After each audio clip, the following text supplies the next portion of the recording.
m'entends pas? 1, 2, 1, 2. Bon. Bonjour. Bonjour. Bonjour.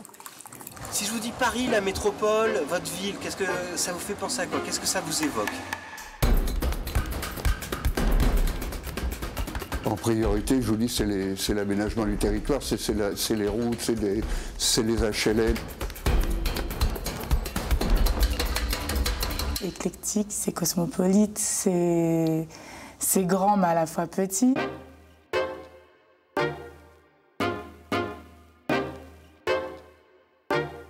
C'est un agrandissement de la ville, mais c'est tout. Il ne faut pas faire une différence, je trouve, entre la banlieue et Paris.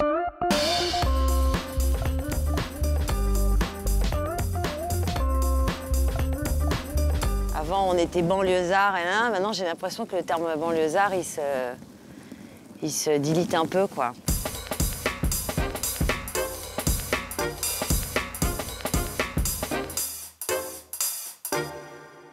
Vous pouvez répéter la question, s'il vous plaît?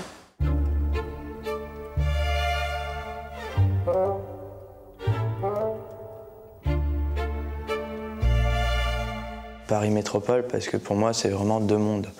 Paris lui-même, c'est une ville culturelle, active, magnifique.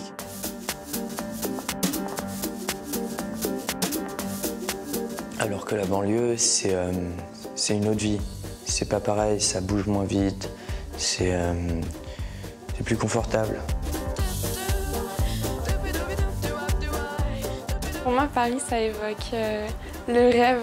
J'ai toujours rêvé de vivre à Paris pour l'architecture, les magasins, les bars, tout. La magie de Paris, c'est quand même magnifique. C'est une ville lumière, c'est une ville magnifique, Paris. Il y a quand même un passé historique, il y a un passé romantique, il y a tout un tas de choses à Paris. C'est...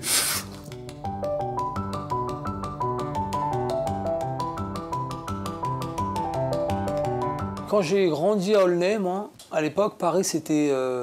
Wow. On allait tous les dimanches, on prenait le RER B pour s'arrêter à la gare du Nord. C'est vrai qu'aller à Paris, c'était un rêve. Voir c'était un peu les quartiers chics. Après, on montait sur les Champs-Élysées, c'était le rêve d'un gamin d'habiter là-bas. On sait qu'après, on redescendait notre banlieue, c'était pas pareil. J'ai du mal à imaginer Paris et Vitry fusionnés, on va dire. J'ai du mal à imaginer qu'il n'y a pas de frontières. Je trouve que s'il y a plus de charme à me dire je vais à Paris et de prendre le RER, partir et avoir une frontière, une vraie limite, une distance. Je trouve qu'il y a plus de charme. Paris et la métropole, c'est complètement différent. Moi, à Paris, j'y vais plus pour sortir le soir, le week-end, voilà. J'y ai fait mes études, Paris Intramuros. Donc c'est une ville que j'ai appréciée. Je pense que, par contre, je ne m'y vois pas vivre au quotidien. Moi, j'habite en agglomération, mais dans un coin vraiment tranquille, vraiment reculé de la ville. Nous, en tant que banlieusards, on s'entend plus facilement avec des banlieusards. Cependant, c'est vrai qu'il est important d'aller voir ailleurs ce qui se passe ailleurs et de se mélanger. La mixité, c'est pas forcément un fardeau. Hein.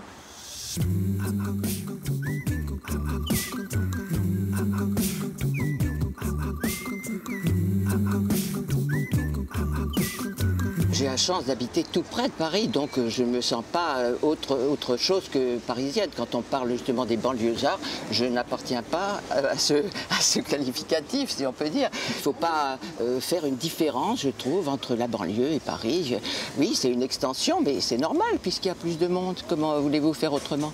Cette couverture de ce périphérique au niveau des portes, symboliquement, c'est important. Je suis venue, par exemple, des Lilas et je me disais ça en vélo, quoi. Quand j'ai traversé le périphérique, on sent même plus cette différence, finalement. Moi, Paris, ça ne se limite pas au périphérique. Paris se limite avec la banlieue proche, disons jusqu'à Choisy, tout ça, donc ce qu'on appelle la troisième zone dans la carte orange. C'est ça, Paris. Toutes les autres capitales, ils sont très grandes. À part Paris, c'est limité à 2 millions de personnes quand on sait que l'Île-de-France, c'est 12 millions d'habitants. Donc, pourquoi empêcher 10 autres millions d'habitants d'être parisiens? Quand je compare justement aux autres grandes capitales qui, dans mon vocabulaire, ce sont des villes folles, c'est-à-dire qu'on ne sait pas trop comment ça peut marcher, d'ailleurs ça marche plus ou moins approximativement, mais ça marche quand même. je trouve que l'agglomération parisienne est plutôt maîtrisée. Ça m'évoque un peu un grand bazar au niveau organisationnel, on va dire, parce qu'on a quand même un petit peu des problèmes, on va dire, entre l'organisation de Paris même, qui est dans un sens, et l'organisation avec les autres communes autour, aussi bien en transport qu'en toute forme d'activité. Dans le Grand Paris, en banlieue, c'était fonctionnel. Voilà, il fallait que les gens habitent.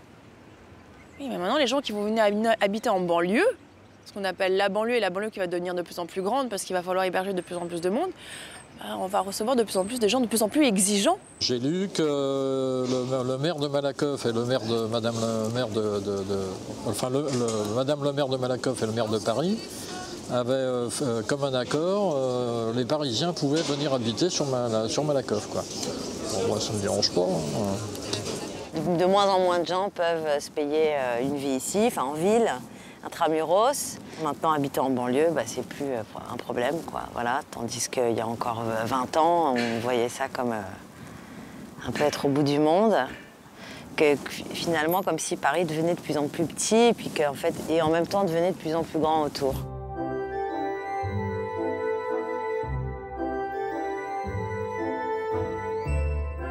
Moi, je vois les choses par rapport aux banlieues, donc celles que je vois, donc le 95, là où j'habite, et Saint-Denis. Donc ça fait partie de la banlieue nord, pareil.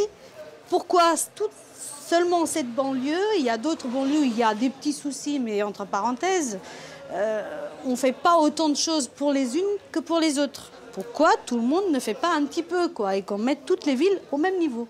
C'est bien joli le Grand Paris, mais ça va changer quoi pour les mecs de banlieue? Lui, demain, on va dire, ouais, maintenant, c'est plus les 3000, c'est le Grand Paris. Et ça va changer quoi, sa ville? Il est encore chez ses parents, il n'a pas de travail, il est en bas de son immeuble. C'est toujours beau pour les riches, et non pour les mecs de banlieue. C'est juste une image de marque, le Grand Paris, c'est pour qui? En tout cas, pas pour nous. Nous allons tous pouvoir profiter des expériences des uns et des autres. Le Grand Paris nous permet de nous réunir autour d'une identité, autour d'une expérience, et arrêter avec ces cloisons qui cloisonnent les départements entre eux et qui fait que une personne puisse se permettre de dire je viens du 9-3, je viens du 9-1, je viens du 9-4. Non, il faut arrêter. Chaque population s'est créée en fonction de l'endroit où elle pouvait aller, des commodités qu'elle pouvait avoir. La métropole pourrait apporter, je pense, alors peut-être que je suis trop positive, mais en tout cas du lien entre tous ces lieux, peut-être gommer certaines inégalités de territoire, de chance.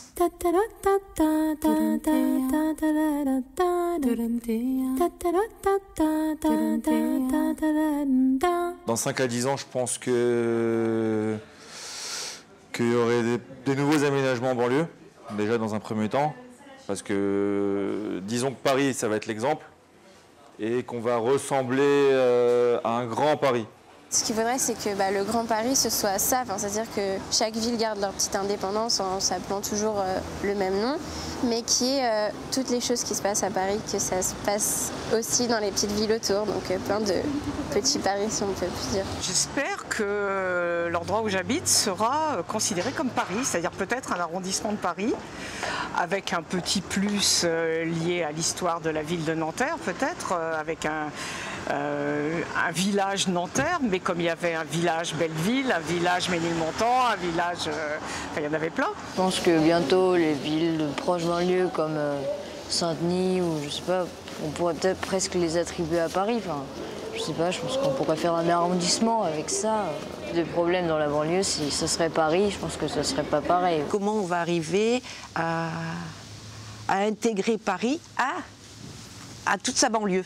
Parce que c'est pas la banlieue qui doit s'intégrer à Paris, c'est Paris aussi qui doit s'intégrer à la banlieue. C'est Paris qui doit évoluer, qui doit sortir de son Paris intramuros. Ce que j'aimerais garder de ce que je vis actuellement, c'est ce melting pot de culture. On a un marché à Saint-Denis où on peut trouver des produits de différentes régions, de différentes ethnies, de différents pays, qu'on ne trouve pas spécialement sur Paris, justement. C'est ce que nous viennent chercher les Parisiens en venant à Saint-Denis. On a quand même un petit village. Moi, j'ai l'impression qu'ici, c'est un petit village. On a des maisons à taille humaine.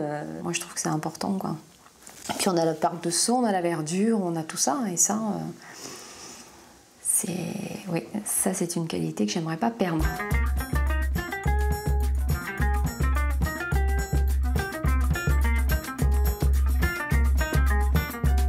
Dans 10 ans, j'ose même pas imaginer. Je vois pas comment ça peut s'améliorer. Voilà. J'ai pas l'impression de respirer. Si je peux me permettre de faire une comparaison, par exemple, avec la ville de Londres, que je connais quand même pas mal, qui est une plus grande ville que Paris, bien plus grande, j'ai pas ce sentiment d'étouffement. À moyen, long terme, l'espace agricole va rester tel qu'il est. Faut espérer que dans les 20 ans à venir, on ne reviendra pas de nouveau sur ce grignotage et on ne reprendra pas de nouveau 500 hectares parce qu'il y a quand même une course à l'urbanisation pour pouvoir loger un maximum de personnes. Ça ne sera plus conçu comme ont été conçus des immeubles tours champignons, pratiquement sans verdure autour, etc. Ça sera vécu comme des villes nouvelles, agréable à vivre, avec un mélange d'immeubles pas trop énormes, d'espaces verts, de commerces et d'écoles, comme pourraient se faire de vrais arrondissements de Paris, mais qui seront nouveaux et complètement contemporains. J'ai bien compris que le Grand Paris, ça va dans plusieurs villes en même temps. Ça va à Montfermeil, Saint-Denis. Il y aura aussi des entreprises qui vont s'implanter, donc il y aura peut-être des emplois, si j'ai bien compris. Donc c'est intéressant. Mais il y a aussi une contrepartie, c'est que le loyer va augmenter et tu as des familles qui vont peut-être être à la rue. On sait que Paris c'est cher, et là ils veulent intégrer les proches banlieues dans Paris. Donc qu'est-ce qui va se passer au niveau des prix des loyers? Déjà, est-ce qu'ils vont construire? Je pense que Paris va peut-être un peu plus s'exporter. Moi je vois ça comme ça par rapport au projet justement le Grand Paris. Ça va revaloriser justement cette banlieue et en mettant des ouvertures d'esprit dans tout le monde, aussi bien dans les Parisiens mais que dans celle des banlieusards. Je n'ai rien contre le Grand Paris à condition que le centre soit partout et de créer dans l'extension du Grand Paris une âme. Que le centre soit partout et peu importe que la circonférence ne soit nulle part.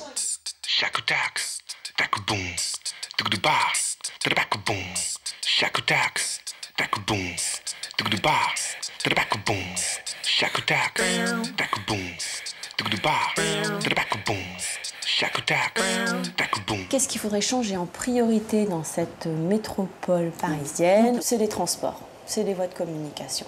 C'est vraiment là que ça cale. Il y a énormément de gens qui n'ont pas de voiture. Quand on a une voiture, c'est un cauchemar. Quand on n'a pas de voiture, on reste là où on habite. On ne sort pas de son quartier, vraiment pas. Et ça appauvrit en fait les rapports sociaux. Je viens de rentrer du travail et le RER s'est arrêté à Juvisy avec une explication plus ou moins hasardeuse, un problème d'aiguillage. Et c'est le message qu'on a partiellement entendu parce que le micro crachotait à moitié. Et typiquement, ce genre de truc qui agace quand on rentre un vendredi soir du travail. Ce qu'il faudrait changer et améliorer dans Paris, ce serait effectivement le rendement des transports par rapport à l'accessibilité des personnes sur les lieux touristiques, sur les lieux de leur lieu de travail, bon, sur le poumon économique bien évidemment, mais sur le lieu de culture aussi. Ça apporterait un nouvel oxygène, je pense, à Paris. En priorité, je vous dis, c'est l'aménagement du territoire, c'est les routes, c'est les HLM, c'est toutes ces choses-là qu'il faut changer. Parce que je trouve que des grosses barres d'immeubles comme ça, non, c'est pas possible, c'est plus possible. Ça ne l'a jamais été, de toute manière. Les gens, ils veulent tous à peu près une vie correcte. Ils peuvent pas parce que bon, les parents n'ont pas réussi ou autre chose. Je sais pas, il faudrait faire des mélanges, voilà, pour que les gens arrivent à ne pas mettre tout le monde au même endroit. Quand ils font des nouvelles structures comme ici, possibilité de logement des gens, qu'il n'y ait pas de gens dans les rues et qu'il n'y ait pas de gens qui sont obligés de partir loin et faire 1h30 de transport parce qu'ils n'arrivent pas à se loger tout près et de façon facile, quoi.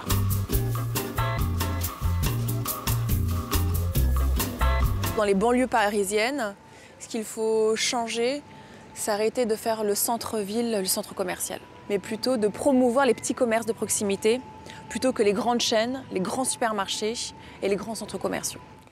Alors pour moi, il y a un mot-clé, et ce mot-clé, c'est vraiment le mot de mixité. Des habitations, des activités de service, mais aussi, et c'est souvent le parent pauvre, de l'industrie.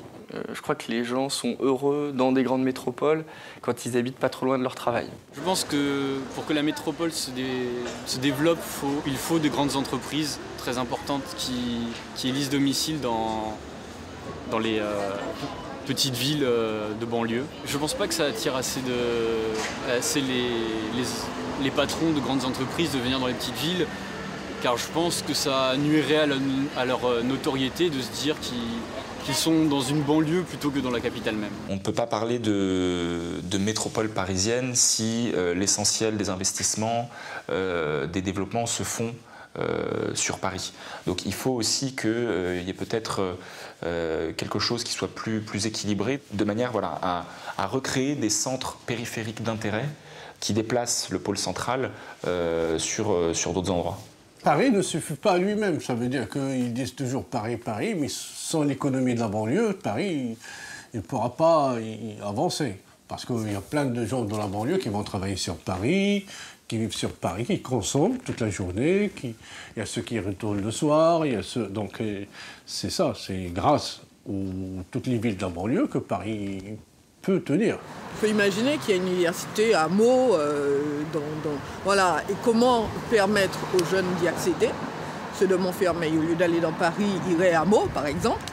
Si la métropole se développe, il faudrait effectivement faire en sorte que les jeunes puissent avoir des activités, parce que je trouve qu'ils sont de plus en plus désœuvrés et on en voit de plus en plus traîner dans les rues et ben, c'est la génération de l'avenir. Donc après tout, c'est eux qu'il faut former, c'est eux à qui il faut proposer des choses pour qu'ils puissent se développer en tant qu'adultes et avoir envie de faire des choses aussi eux de leur côté. Il faudrait changer l'approche vers les jeunes.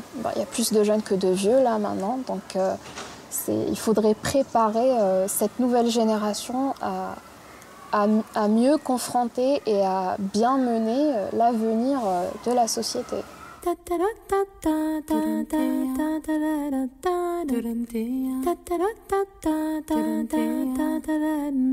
Il faudrait vraiment qu'il y ait un seul et même décideur pour ce genre de projet parce que bien évidemment c'est des questions qui vont amener des multitudes de réponses. On n'est plus dans une question de parti, il faut vraiment s'entendre pour le mieux de la métropole. Il faut qu'on ait des politiques qui osent prendre des risques. C'est-à-dire qu'en tant que politique, il ne faut pas que écouter le consommateur, lambda, etc. Mais il y a des moments où il faut essayer d'aller de l'avant. On voit en 2014, il va y avoir les élections municipales. Donc encore, certains se projettent déjà sur les élections municipales. On sort à peine des présidentielles et des législatives.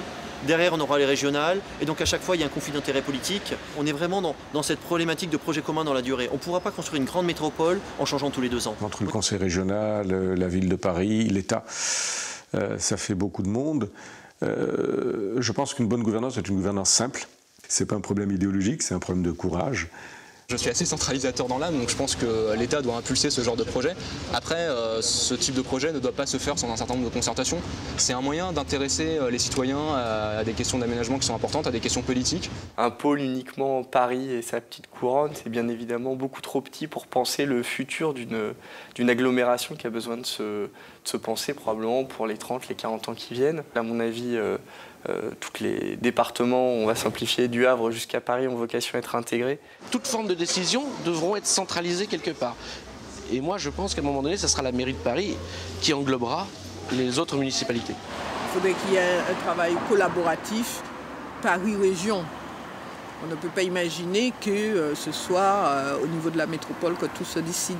Je pense que c'est déjà les mairies, enfin, c'est nous. Alors, on va commencer petit, hein, c'est nous, on va lire des maires de villes, ici c'est une grande ville, et puis on peut effectivement en parler aux maires qui vont se réunir, il y a des intercommunalités, chacun va décider, mais c'est vrai que nous on n'a pas tellement notre mot, je dois dire, mais il faudrait, c'est aux maires, les gens qu'on a choisis. Pour moi, ça devrait être un collectif de tous les maires qui se rassemblent, faire une sorte de G20 et décident qu'est-ce qu'ils veulent faire. Chacun apporte son idée et pour en faire qu'une idée et faire qu'un pari. Et puis on peut rajouter une touche du chef, on pourrait ramener un habitant, un maire ramène à chaque fois un habitant. Je pense que ce serait plus les citoyens qui devraient prendre la décision. Je préférerais que tout le monde s'exprime et qu'on ait un vrai avis de toute la ville, que toute la ville se soit exprimée et que le maire parle au nom des citoyens, je préfère. Nous, on a grandi ici, on sait comment ça se passe. On va pas dire que ce sera à nous de prendre des décisions. Prendre des décisions, on sait pas faire. On va dire qu'on sait pas faire. Mais nous demander plus souvent notre avis et de prendre en considération notre avis, ça serait bien. Je pense que de toute façon, les communes ont à faire remonter la parole de leurs habitants. C'est plus une histoire de relais, je pense, qu'une histoire d'autorité. Qui devrait décider? Tout le monde aimerait que ce soit les habitants qui décident. Mais après, oui, ce serait ça dans l'idée. Ce serait ça dans l'idée, mais est-ce que ce sera fait?